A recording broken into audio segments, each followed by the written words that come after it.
The following program is sponsored by Friends of Life Outreach International. Are you feeling disturbed and uncertain about our cultural landscape? And I think what's happening for so many people is there's so much to be discouraged about in the news that they can think this is all there is. Let me just keep my head down and ride it out. And that's exactly what the enemy would want you to think. Because he'd want to discourage you enough that you don't even play ball. Right. But the reality is, everything in the Word is still true. Ben Stuart helps us get into the rhythms of a well-fought life. Next.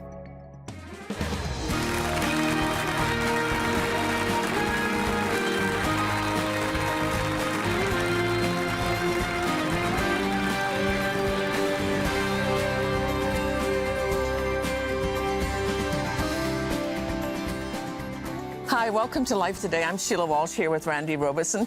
And I have to tell you, I'm excited about today's show because I've wanted to meet this guy for some time. And as a mum, say thank you so much. Our guest today is Ben Stuart. And your new book, Ben, is Rest and War. That's so right. Welcome. Well, thank you. Thank you for having me. It's great to have you. I think what Sheila is alluding to is the fact that you were at Texas A&M for so long. That's right. Working with the students. And both of us have sons that attended A&M. But my son was really impacted because Breakaway, Yes. which was the Bible study you had, didn't you have to hold it in the basketball arena or something because it was so did. big? And sometimes the football one, yeah. Wow. Yeah. Well, That's my huge. son's first year at A&M, he went to Breakaway while you were there, and I just want to say thank you for the impact that you had on my son's life, but in many, many young people's lives. Thank you. Well, I feel so honored that I got to stand at that intersection for so long of seeing the university moment. You're making some of the biggest decisions in your life in your 20s, and to stand there on that campus and proclaim the name of Jesus is an enormous privilege, and I'm just so grateful I got to do it, so I'm thrilled to know that. Yeah, awesome. That's wonderful. Let's talk about rest and war. I think at my age I've got the rest part down, I think. Right. But it's also this war. There's a lot going on here. What are you trying to communicate? Yeah, I think you look around in the culture today and people feel there's something wrong in the world today, but have a trouble grabbing what it is. And so a lot of times it's shame. They shame themselves. And I think for me, part of what I'm doing in the book is letting people know life feels like a struggle because it is. I tell the story in there of when I climbed a mountain, Long's Peak, with a buddy of mine in college. And we started optimistic. I mean, we're racing up this mountain, passing lesser hikers, but then as we got near the top, we got nauseous and depleted and stuck and scared because we thought we can't get down. Sure.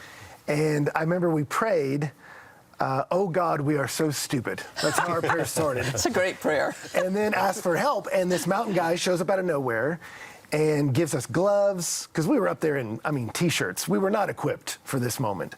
And then he said, you're breathing wrong. Yeah. And he said, the atmosphere's changed, and you need to adapt if you're going to survive.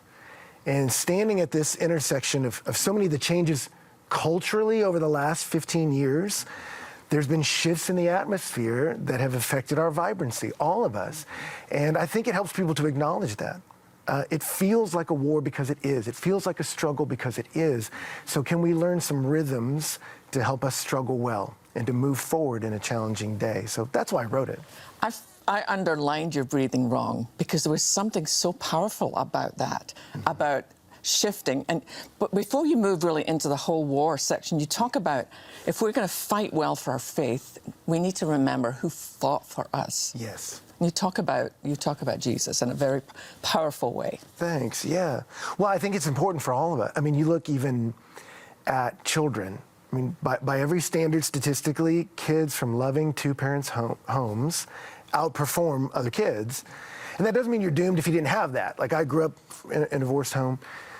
But kids are wired to need to see someone fight for them. Yeah. I choose you. I move towards you. I sacrifice for you. We need that. Yeah. I read a book about the Spartans, and there's a lot to not emulate about the Spartans, but, one of their great accomplishments were how successful they were in warfare, and so this book was kind of contemplating why, and one of the reasons was because their king went first. Wow. And they would watch him. He would run to battle for them, and when they watched their king risk his life for them, it empowered them to fight. And I think for us, that's the message we're given, that Jesus Christ fought for us. So the Bible's not shaming you like, do better, try harder. It's letting you know, yeah, there's spiritual forces out here that are eating your lunch because you don't have the equipment to overcome them. But you got a hero who fought for you. And when you understand that, it frees you up to fight. It's like David with Goliath. Right. And when he showed up, what did Israel do? They cowered in fear. But when they watched David take out their big enemy, they didn't all high-five and then throw a party. What happened? They were suddenly liberated to drive the Philistines out of their land. And that's kind of part of it for me. It's like when we see the son of David fight for us, all these Philistines of fear and lust and pride that are just wreaking havoc in us, we can now be equipped to fight. Yeah. And so there's hope in knowing you've been fought for. Yeah, you know, one of my dad's favorite sayings is that Christ doesn't free us from the fight. He frees us to fight. Yeah. And like you say, you know, up on the mountain, he equips us so that we can. What do we need to know about that spiritual battle and the equipping part that maybe some people are missing? Yes, that's a great question. You know, I think for me, there's a lot of ways you could go with that, but Right. I think G.I. Joe says it, that knowing is half the battle. Sounds good to me. I think sometimes we have to do that, be aware. Yeah. You know, Jesus told his disciples that, watch and pray that you not enter into temptation. He said we need an awareness that we have an enemy. He hates our king, so he hates you. One of the ways to twist the knife at the Lord is to come at his kids. Yeah. And so if you know that, I'm on a battlefield, you got to know, how does my enemy work against me? I mean, Sun Tzu said that. If you don't know your enemy or yourself, you'll succumb in every battle. But if you know your enemy and you know yourself, you need not fear the result of 100 battles. So I think awareness is where it starts. I know I'm in a war. How does he get me? And I think, oddly enough, social media has kind of helped us see a bit of like how the devil works. Oh, totally. You know, I remember I took a marketing class in college, and on one day they taught us, how do you market a product? How do you get people to do what you want them to do? You find an insecurity in them and you pick at it. And you keep poking at it, and then you present your product as the solution to the pain you helped cause. Jeez. And so you manipulate callous. people to get what you want. Yeah. And you look at social media and you're like, what do they want you to do? Click more, post more. Right. Yeah. So what do? They need emotional energy to get you to do that. So they kind of track your emotions. They can't control those, but they can solicit thoughts to your mind. So they solicit thoughts to your mind to stir your emotions to get you to do what they want. And that's what the enemy does. James told us that. Each one is tempted when he's lured and enticed by his own desire. The enemy wants to solicit thoughts to your mind to get your attention, to stir your affections, to get you to enact the will and move a direction you were never meant to go. Yeah. Yeah. But when you're aware that this is a game, like Jesus said, when I watch and pray, then I can choose to not enter into that temptation. So some of the best self-knowledge you can have is, how does he get me? Right. If temptation's coming for all of us, knowing is half the battle. One of the things I found really compelling in your story was, and I get lots of notes from women saying, I really struggle with this idea that God is a good, good father. And you talk about that in the book and some of your own experience. And I struggled with that too. My father was very violent with me before he committed suicide. And so I struggled with that for years. Yeah. How has that impacted your own life, Ben? Yeah, well, I think God chooses to present himself as Father because I think he wants us to see that combination of authority and love. Yeah. And so strategically, if you're thinking about an enemy, what's the best thing to do? Destroy the image because it'll distort the fatherhood of God. So I do think the enemy targets fatherhood. I think father wounds are an issue. For me, you know, my dad's passed now. I believe he's a good man, but he's a fallen man. And when my parents divorced, I wanted the love and approval and blessing of my dad. And I heard someone say it recently, if you don't get the blessing of your father when you're young, you'll spend the rest of your life searching for it. Wow. And that was a bit of that. And so what can happen? For a lot of people, you try to find a thing to prove you're worthy. Yeah. And so workaholism is common in that environment. And then if you can't achieve enough to feel worthy, you go to some kind of addiction or sad, broken thing to try to alleviate the pain. And so many people I meet have that. Yeah. Here's the ladder I'm trying to climb to show that I'm worthy, and here's the sad, broken place I'll go to get relief from that sense of unworthiness. Yeah. And Patrick Carnes says it. He's one of the leading voices on addiction. He says addiction's an intimacy disorder. Yeah. I don't know how to connect and receive love because I didn't get it. Yeah. So I go to a substance or an experience to obliterate the pain. Yeah. But if you can believe that God loves me, the lie that launches a million sins is that he's not a good dad. If I can't run to his arms, I'll run to a lot of other arms that don't care about me. And so that's why the enemy attacked that first. In the garden, with Jesus, with us.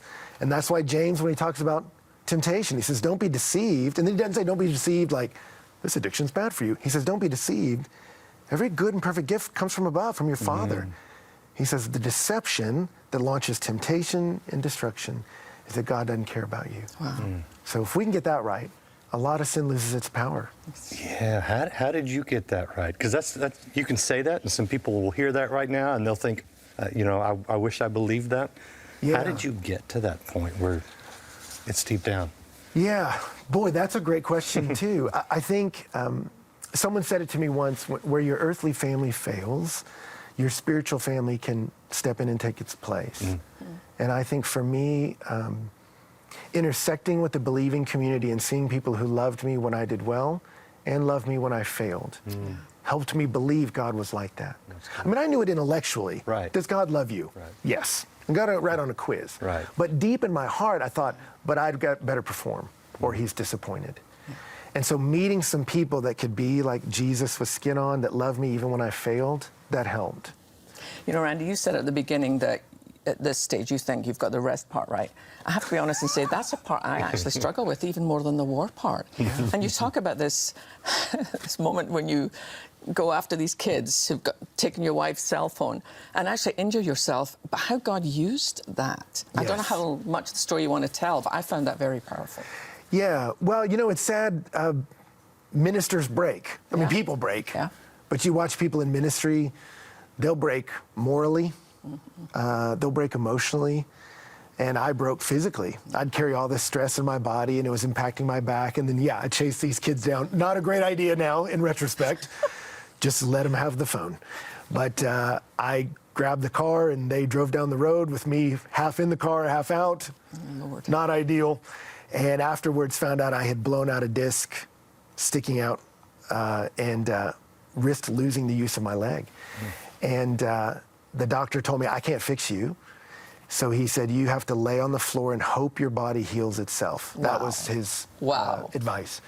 So I spent a month on my face on the floor in my house on all these drugs, so I couldn't sleep, sleeping maybe 3 hours a night.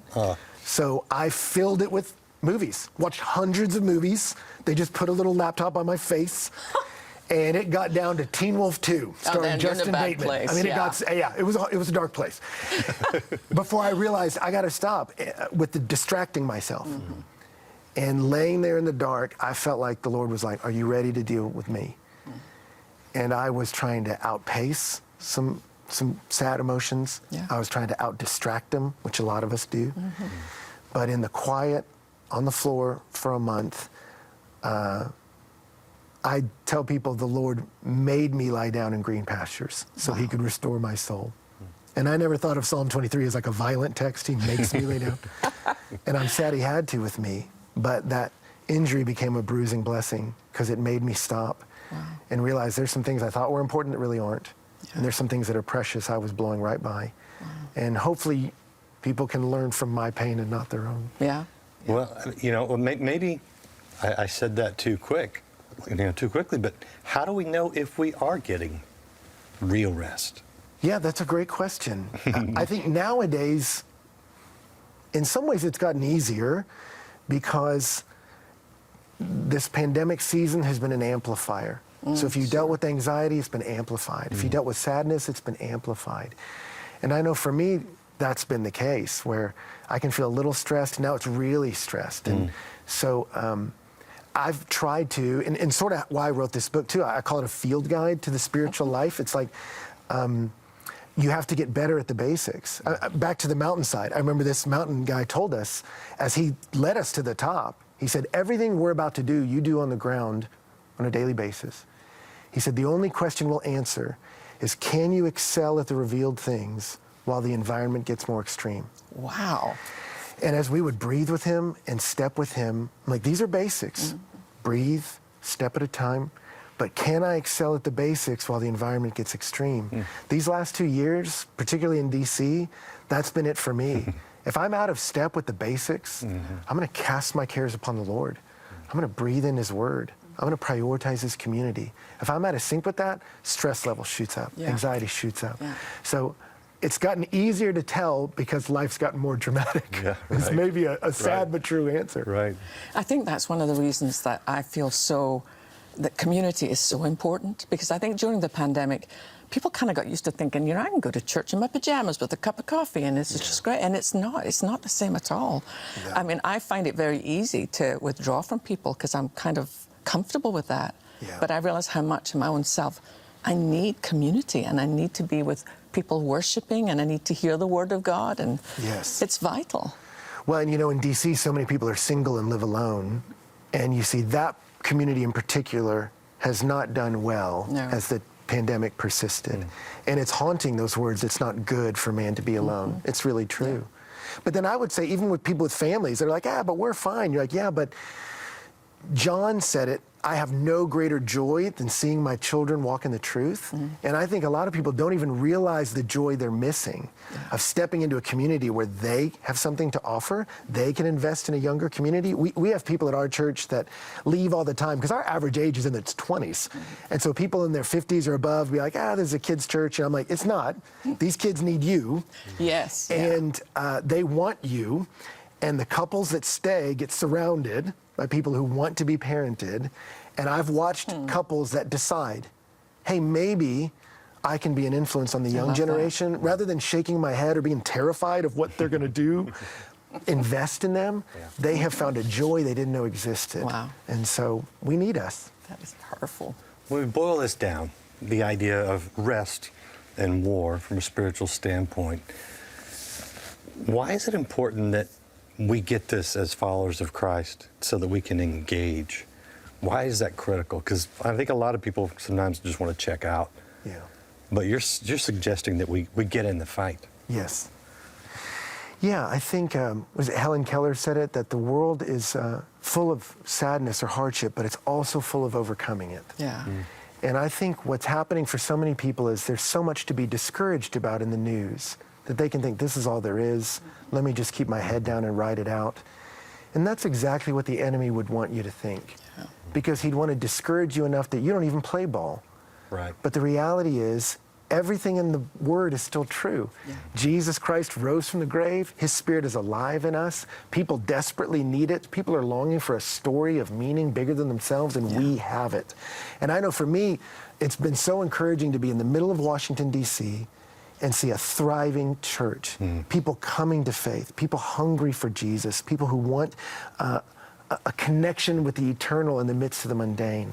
So for the folks that are like, man, I don't know if I see any purpose, let me just hide it out, say that's what the enemy would want you to think, to get you off the battlefield, to keep you from playing ball. But there are people right now who you might consider an enemy that God wants to turn into a Paul or a Timothy who can do damage against the kingdom of darkness and bring hope into the world. So don't miss out on playing this game. Jesus Christ is calling us, like C.S. Lewis said, to take part in his great campaign of sabotage. He's dismantling the kingdom of darkness every day and inviting us to be a part of it. And I don't want anyone to miss out on that. And that's why you need Ben's book, because honestly, it's like a field manual. And he even walks us through his own day, you know, what works for him. This is a very practical, helpful, relevant now book. And we'd love to send it to you. But Randy and I would love to show you something that's very important to us. This is our last week of mission feeding. And it's one of our passions here to make sure that mothers and children around the world who are literally starving because they haven't had one good meal in a long time. And we want to be the answer to their prayers. So watch this, and then I'll tell you how you can get hold of Ben's book. Because we've got $250,000 plus an additional 25,000. Take as many as you can. I've got to say this, and I don't interrupt you too often, but I feel like I must say this. You know, when we've been over there and seen the children, they line up for a cup of soup, something nutritious, and sometimes we run out before we get to the end of the line. I would like for you to join the line with James and me. Let's make our line longer than their line so there's plenty for them to have. When mission feeding began over 30 years ago, Life Outreach and its mission partners were challenged to feed 5,000 starving and malnourished children in southern Africa. And there were days when the missionaries would run out of food and some children would have to leave the line hungry. Understandably, desperate mothers and children would do whatever it took to try and get a bowl of food. I can't get them to stop pressing in on us where I can even get to the soup. I mean, these people are hungry, and this is an area where we've been feeding. In the ensuing decades, mission feeding has been stabilized and expanded into many more areas. Food processing factories were built. Hundreds of trucks deliver food across miles of dirt roads and rough terrain. And scores of mission workers prepare the meals to feed the children in remote villages. The Life Outreach supporters answered Betty's call to have our line to help longer than the children's line. And as a result, mission feeding has helped to save more than 18 million lives and feeds over 350,000 children daily in southern Africa. But unfortunately, we are still in danger of running out of food. Unexpected crises like widespread flooding in South Sudan and drought in Angola has left thousands of children without food and at risk for severe malnutrition. With your help, we once again have an opportunity to save the lives of children in desperate need of food. As Betty asked many years ago, let's make our line longer than theirs so there's plenty for them to have. Because we know there is life in every bowl. Life in every bowl. You know, one of the things I love so much about James and Betty is no matter what we're doing around the world, they've never gone in and said, well, here we are to save the day. They asked the Lord, Lord, who are you using in this area? And how can we get behind them and underwrite their work? And I'll never forget my first trip to Angola. Our first couple of days were in a malnutrition clinic, and it was one of the most heartbreaking things as a mother I have ever seen. And the despair, not just in the children's eyes, the despair in the mother's eyes, because they're just like you and me. I mean, there's nothing more instinctive for a mother than to want to be able to provide for her child. And these mums I met were at the end of the line. They had done everything they could, and it wasn't enough. But then, next couple of days, I got to go to some of the villages where we set up mission feeding, and I discovered you can bring hope in a bowl. It's amazing. It's a special, kind of looks like super oatmeal. I tried it. It's actually pretty decent, but it's got all the protein and vitamins that children in that area of the world need. And it's almost like from the first bowl, it goes from death to life. And we provide it at school, so the children come to school, get an education, break that cycle of poverty that goes from generation to generation. But our partners are on that. Randy and I have not been able to go for the last couple of years, but our partners are on the ground, boots on the ground in Jesus' name right now, and they're waiting for us to send help. I'm ready to do it. And look, I'll just be transparent with you for a moment. When I watched that roll in with my parents, establishing mission feeding with the Pretoriuses in South Africa, that's why I'm here. I have the last name Robison. I have a wonderful co-host named Sheila Walsh. I'm honored to be able to come to you, but I'm not here for myself. I love the ministry. I love the interviews we do, but I'm here for those kids. We're up to 350,000 people a day, mainly children that we're feeding because of your support. On a continent with 1.4 billion people, that's a small fraction. We can do more. It's my heart to multiply the missions of Life Outreach, including mission feeding. But I got to tell you, if you're one of those 350,000 children today, it means a lot. Your support means everything. We want to make that line so long that hunger is just unheard of. And we need your help. Your gift of $30 today will help feed 3 children for the next 3 months. A gift of $50 will feed 5 children. A gift of $100, 10 children. Many of you can give $1,000 or more. I'm not so concerned about the dollar amount, if you will. I want you to give the best gift you can. I want those children to know we'll be able to eat tomorrow because somebody, somewhere, hasn't forgotten us. Will you be that one person who won't forget and will say, you know what, I'll step up. I'll make that line of food just a little longer. So let the children come. We'll feed them. I pray you will. This is the last week. Go online, go to the phone, make the best gift you can, and let's feed those children. Let's take mission feeding farther and farther. We can only do it with your support. Do it right now. Across the continent of Africa, children are suffering, facing severe malnutrition and even death. With food reserves gone and many areas experiencing severe famine, we urgently need to replenish supplies to keep feeding the 350,000 children who are counting on us. Through Life's Mission Feeding Outreach, your gift of love can be an answer to prayer for a hurting and hungry child in their time of need.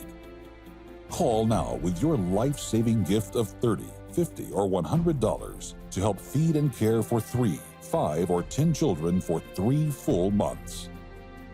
With your gift of any amount, we'll send you The Chosen 40 Days with Jesus. From the creators of the widely popular television drama The Chosen, this devotional invites you to discover Jesus through the eyes of those who knew him best. With your gift of $100 or more, please request the Amazing Grace sheet music framed wall art. This timeless and well-beloved hymn can be displayed as a reminder of God's grace to you. Finally, with your gift of $1,000 or more to help feed and care for 100 children, be sure to request our inspiring bronze sculpture, Let the Children Come. This beautiful bronze is a reminder to care for children around the world in both word and deed. This is the last week. Please call, write, or make your gift online. This is the last week that we're on the air with Mission Feeding, but we won't stop. So I pray that you won't stop the support. Go online, go to the phone, make the best gift you can, and we have something for them today. For any gift at all, please request Ben's book. I love it, Rest and War, Rhythms of a Well-Fought Life. You will love this book. Ben, thank you so much for being with us. Well, thank you. It was an honor, truly. And we will see you next time on Life Today. God bless you. Bye-bye.